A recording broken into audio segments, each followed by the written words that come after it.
কি করলেন? I am sorry. আরে কিসের সরি? আজকে আমার ইন্টারভিউ ছিল, আমি অনেক কষ্ট করে আমার বন্ধুর কাছ থেকে একটা শার্ট ধার করছিলাম। আমার বন্ধুর শার্টটাও গেল, আমার ইন্টারভিউ গেল। ও আজকে আপনার ইন্টারভিউ ছিল? তো দেখে বুঝেন না আমার কি ছিল? আমি এই গেটে ফাইল নিয়ে কোথায় যাচ্ছিলাম? ইন্টারভিউ দিতেই তো যাচ্ছিলাম। করছি, আপনি একটা শার্ট কিনে নেন প্লিজ। কখন শার্ট কিনবো আর কখন ইন্টারভিউ দিতে যাবো? এখন কি মার্কেট খুলছে? আর মাত্র 20 মিনিট সময় বাকি আছে। এর মধ্যে আমি কখন শার্ট কিনতে যাবো আর কখন ইন্টারভিউ দিতে যাবো? কি করা যায়? একটা আইডিয়া আছে, গাড়িতে তোর মতো সেম একটা হোয়াইট শার্ট আমার আছে, হ্যাঁ আপনি ওটা পরে যান। হ্যাঁ হ্যাঁ, আপনি ওইটা পড়ুন, ওইটা পরে ইন্টারভিউ দেন, ভালো হবে। পাগল নাকি আপনারা? পাগল! একে তো কফি ঢেলে আমার শার্ট নষ্ট করছেন, এখন আবার বলতেছেন মেয়ে মানুষের ড্রেস পরে ইন্টারভিউ দিতে যাবো। Hey, hey, you, shut up.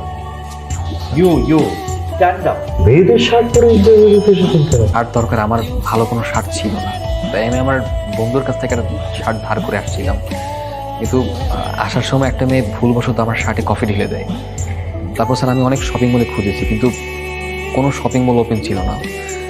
এদিকে আমার চাকরির জন্য দেরি হয়ে যাচ্ছিল, তাই আমি যাতে লেট না হয় ওই মেয়ের শার্ট পরে চলে এসেছি। বুঝতে পেরেছি আপনার ল্যাকিংসটা কোথায়।